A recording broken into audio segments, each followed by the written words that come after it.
Welcome to Bite Size Podcast. Today we are talking about the rise of Rockstar Games. Grand Theft Auto, Red Dead Redemption.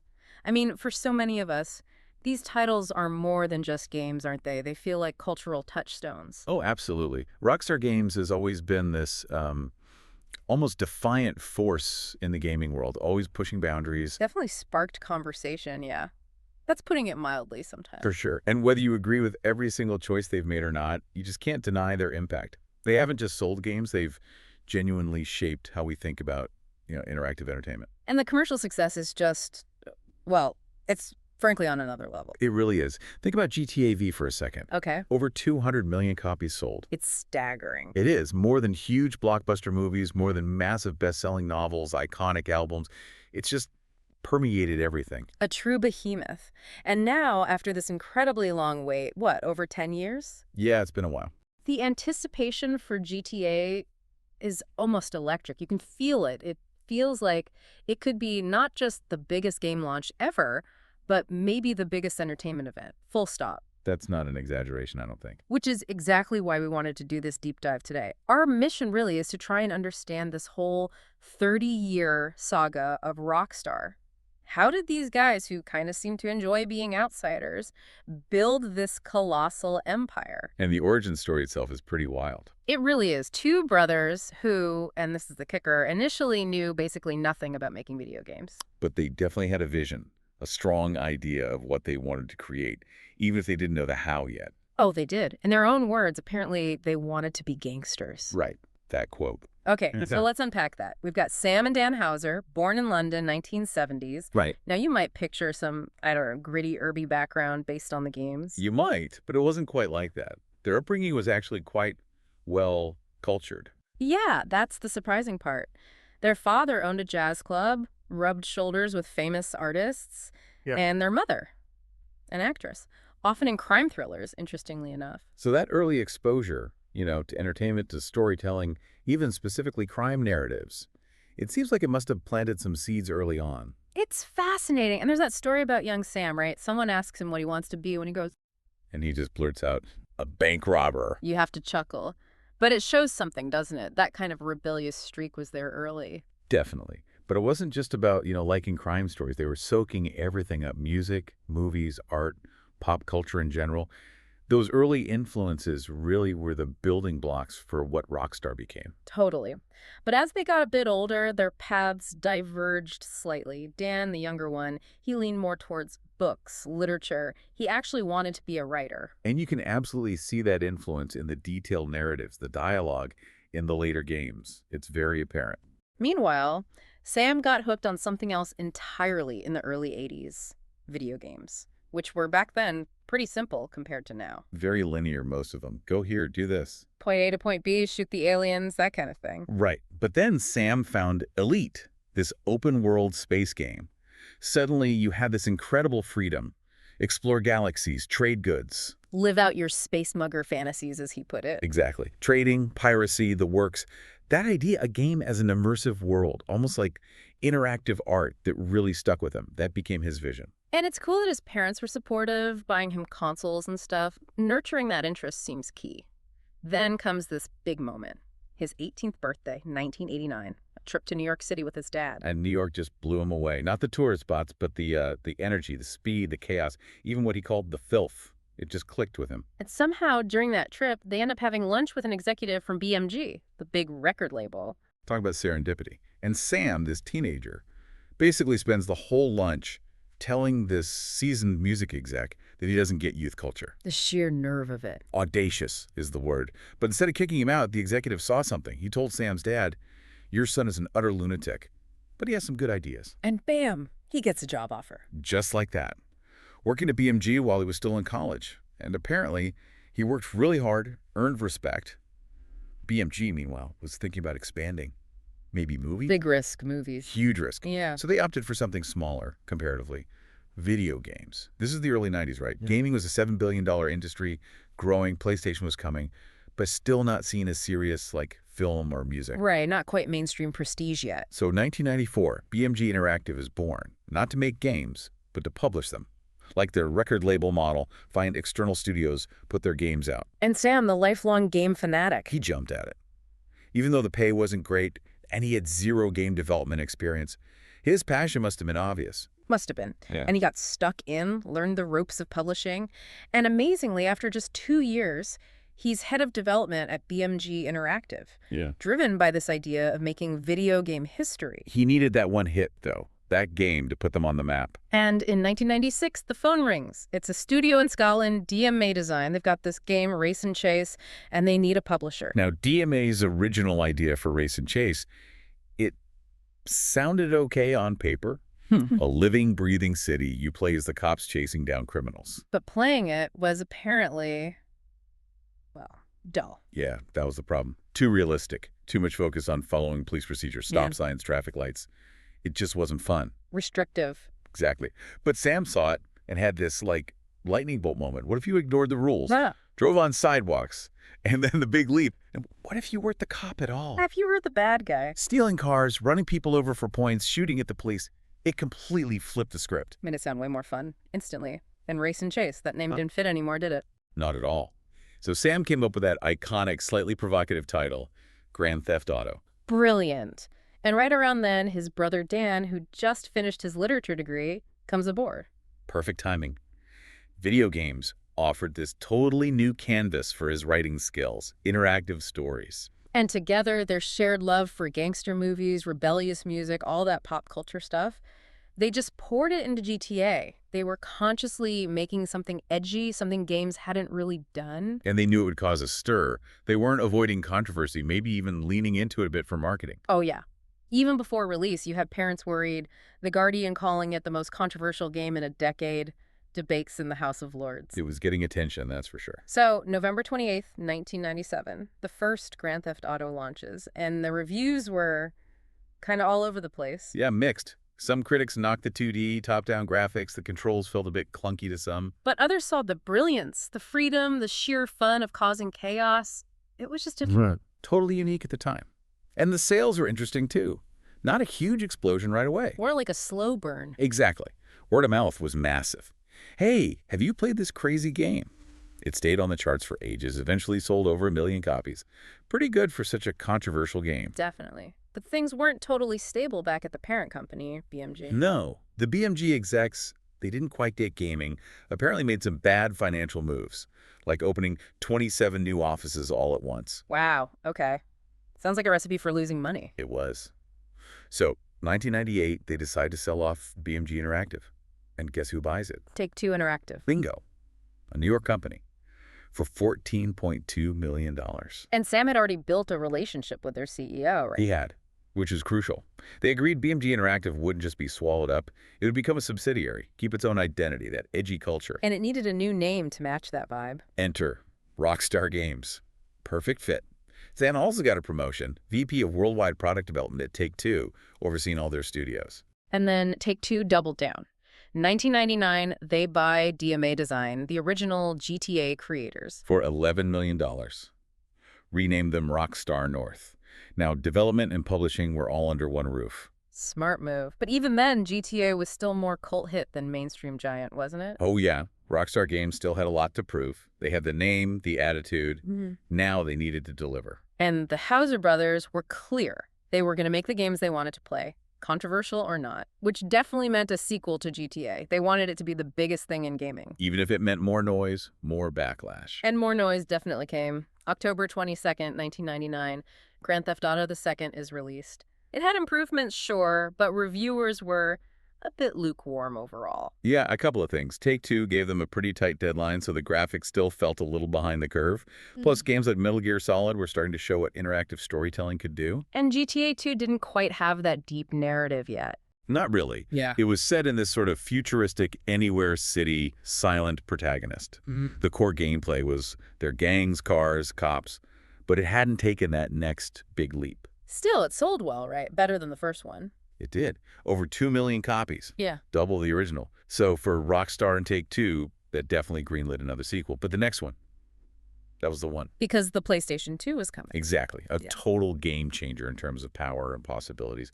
And now, as Rockstar North, the old DMA team had the time, the budget, the freedom to really swing for the fences with GTA 3. And Sam and Dan had this huge vision, didn't they? Not just one game, but like a trilogy. Yeah, 3 interconnected games set in their versions of iconic U.S. cities: Liberty City for New York, Vice City for Miami, San Andreas for California. Ambitious. And they started on GTA 3 right away, just as Rockstar opened its New York office. The PS2 let them build Liberty City in full 3D, immersive like never before. The visual leap was huge, undeniable. But the real revelation in GTA 3, it was the story. Right. It wasn't just random chaos anymore. You had a protagonist, a reason.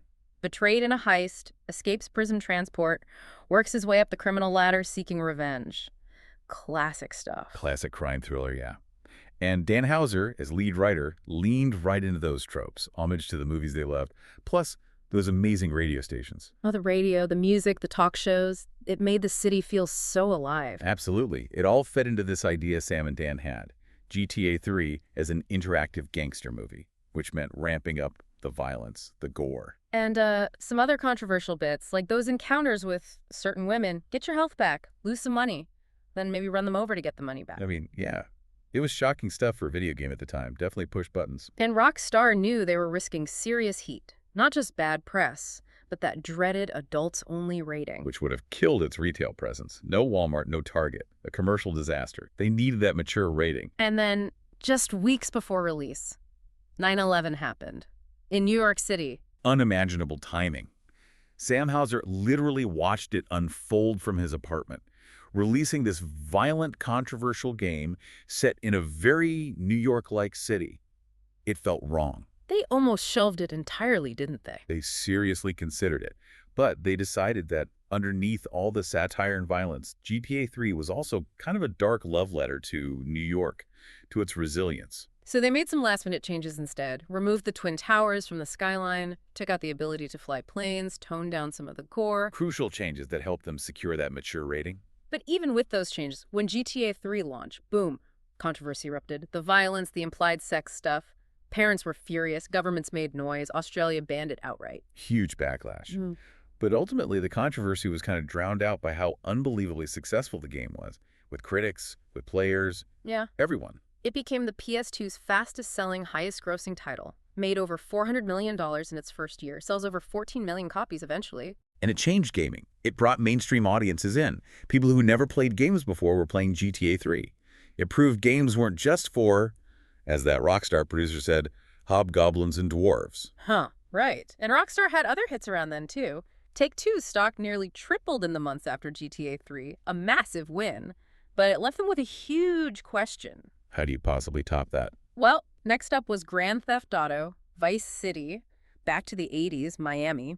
What Sam and Dan called the golden age of crime. Smaller budget this time, around $5 million, because the engine was already solid. They could focus on refining things, adding immersion. And the look. Vice City just popped, that neon 80s aesthetic. While other games were maybe playing it safe with colors, Vice City went all out. It felt like stepping into Scarface or Miami Vice. Yeah. And the story reflected that too. Dan Houser really finding his voice. Ambition, betrayal, revenge. Classic themes, but done really well. Plus casting guys like Ray Liotta, Burt Reynolds, real gangster movie actors. And the sheer amount of dialogue, the radio stations again, the world felt incredibly rich. It was another instant hit. Released October 2002, sold 1.4 million copies in 2 days. Fastest selling game ever at that point. Blew past GTA 3 sales. Take-Two's revenue topped $1 billion. Rockstar was officially the coolest brand in gaming. The industry had to take notice. But inevitably, more controversy. Vice City had that infamous mission. Oh yeah, the K all the Haitians line. That caused a serious storm. Understandably. Huge protests, accusations of racism, incitement to genocide even. Lawsuits flew, media piled on. Rockstar had to apologize publicly and remove the line from later versions. A real black eye. But even while dealing with that, they were already working on the next behemoth, Grand Theft Auto, San Andreas. And this was their most ambitious yet, a whole state, versions of LA, San Francisco, Las Vegas. And they planned to push the content boundaries even further. Violence, racial themes, sexuality. The decision to have a black protagonist, CJ, during that 90s LA gang era was pretty bold for the time. Rockstar worried that ESRB might misinterpret it right, even though Dan felt it was his best story yet. They were concerned. But the bigger worry, content-wise, was actually sex. Sam Houser was getting really frustrated with the double standard he saw between games and R-rated movies. Why couldn't games have mature themes, including sex or nudity, and still get an M rating, not the kiss of death AO rating? Exactly. So in San Andreas, they coded in relationships with girlfriends, which was fine, but they also coded in this hidden, uncensored minigame depicting sexual acts. The big question was, could they keep that hidden and still get an M rating? The ESRB said absolutely not. Explicit sex equals AO, hidden or not. Sam was apparently livid, but knew AO was commercial suicide. Retailers wouldn't touch it. So close to release, he tells the team to remove it from the console versions. But just deleting complex code late in the game is risky, could break things, so they wrapped it instead. Made it inaccessible in normal play, but didn't fully delete the files. You could still take girlfriends home for coffee. The camera just stayed outside. Sneaky. But the code was still technically there, and Sam had a plan B, didn't he? Seems like it. Release the M-rated console version, get the big sales, then maybe a year later release the PC version and patch the uncensored stuff back in. Cater to both markets. Clever, maybe. So San Andreas gets its M rating, launches October 2004. Huge hit, critically acclaimed, fans loved it, becomes the best-selling PS2 game ever, over 27 million copies. Massive mainstream success again. But that hidden code, it was like a ticking time bomb. Enter the modding community. These guys love digging into game files. They'd found hidden stuff in GTA before, and in San Andreas' PC code, they found it. The girlfriend minigame. They created a simple patch to unlock it, and because of the in-game euphemism, it instantly got a name. Hot coffee. Right. And Rockstar's first reaction was not great. No.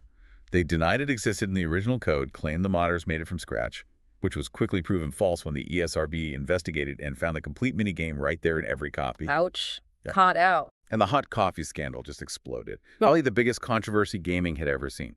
Modders felt lied to, parents were furious about the hidden sex content, the ESRB looked bad, even politicians got involved. Hillary Clinton threatened federal regulation. That bill didn't pass, but the damage was done. San Andreas got re-rated to adults only. Which meant Walmart, Target, everyone pulled it. Australia banned it again. Take-Two spent maybe $25 million recalling and re-rating the game. Stock dropped 13%. Yeah. It hurt their other projects, too. By the end of 2006, Take-Two reported a massive loss, like $185 million. And it kept coming. Lawsuit from LA City, criminal probe by the Manhattan DA, FTC investigation, protests outside Rockstar's office, tons of class action suits. And internally, 3 of the 5 original Rockstar co-founders left within a year. Just Sam and Dan Houser remained. Wow. Hot coffee was a total public embarrassment, a financial nightmare. It really threw Rockstar and Take-Two into chaos, looked like it could have sunk them. It was incredibly damaging. But the GTA trilogy, especially San Andreas, despite the scandal, had been so massively successful that the Rockstar brand still had huge value. And for the Housers, this crisis, awful as it was also maybe a chance to reset, start fresh. Remind us of the structure again. Take-Two is the publisher, the parent company. Right. And Rockstar Games is the main developer, with subsidiary studios like Rockstar North, the GTA guys, and Rockstar San Diego, which they'd acquired earlier. They used to be Angel Studios. And Rockstar San Diego made the Western game, Red Dead Revolver. They did. And funnily enough, that game became unexpectedly vital. See, Rockstar used to rely heavily on an engine called Renderware for GTA. But then EA bought Renderware's owner in 2004. Exactly. Suddenly, Rockstar's main competitor owned their core technology, a potential disaster. Uh-oh. But the San Diego team had been building their own engine for Red Dead Revolver. Sam Houser told them, scale that up. Make it work for the next-gen consoles, PS3 and Xbox 360. And that became the Rage engine. The Rockstar Advanced Game Engine. Yes, it would power everything going forward, including the next huge project, GTA IV. And that Red Dead idea, San Diego had bigger plans for it too. So GTA IV, huge budget, reported $100 million. And the focus was just perfection, refine everything. Pretty much. Back to modern-day Liberty City, but the level of detail was just insane. They researched everything about New York, architecture, traffic, demographics, even sewer systems. Trying to build a truly believable digital city. Yeah. And the Rage engine, plus the new console power, allowed for incredible graphics, complex maps, realistic physics. But it wasn't just tech. Dan Houser's writing took another step up. GTA VV felt more mature, more serious.